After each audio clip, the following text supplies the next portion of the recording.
গাছ লাগান, পরিবেশ বাঁচান, সবুজ বাংলাদেশ গড়ে তুলি। চারা বিতরণ কর্মসূচি সন্দীপ ফ্যান্স ইন্ডিটি ক্লাবের পক্ষ থেকে আজকে চারা বিতরণ করতে এসেছি সারিগেট। চলেন আমরা তাদের কাছ থেকে একটু জেনে নিই। যে গাছগুলো কি ক্ষতিকর নাকি লাভজনক? কেমনে লাভজনক? গাছ যদি রোপণ করি আমরা বাতাস পাই না, কি বাতাস পাই জানেন? অক্সিজেন পাই। এই অক্সিজেনটা আমরা বেশ নিঃশ্বাস নিই, এটা আমরা অক্সিজেন গ্রহণ করি। আর এই গাছ গ্রহণ করে কি আমরা যেটা ছাড়ি কার্বন ডাইঅক্সাইড, এই কার্বন ডাইঅক্সাইড গাছ গ্রহণ করে, অর্থাৎ আদান প্রদান হয়। এই গাছের মধ্য থেকে আমরা আরো অনেক কিছু পাই না, ফল পাই না, কাঠ পাই না। এই কাঠ কি আমাদের জ্বালানি হিসেবে লাগে না? আমরা কি এই যে বাড়িঘর তৈরি করি, কাঠের দরকার হয় না?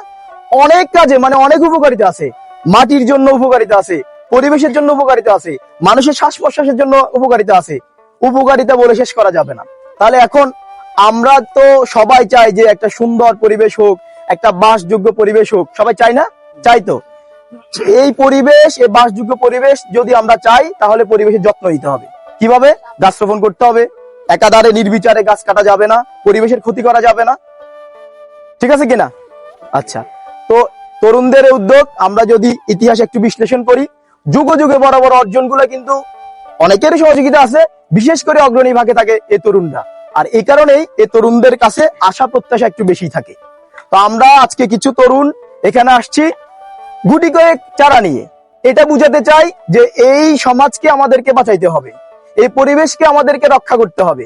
তাহলে আমরা যে প্রত্যাশা করি বাসযোগ্য পরিবেশ, বাসযোগ্য সমাজ, আমরা সেই সমাজ প্রতিষ্ঠা করতে পারবো। আর বিশেষ করে এই কাজে তরুণদেরকে এগিয়ে আসতে হবে।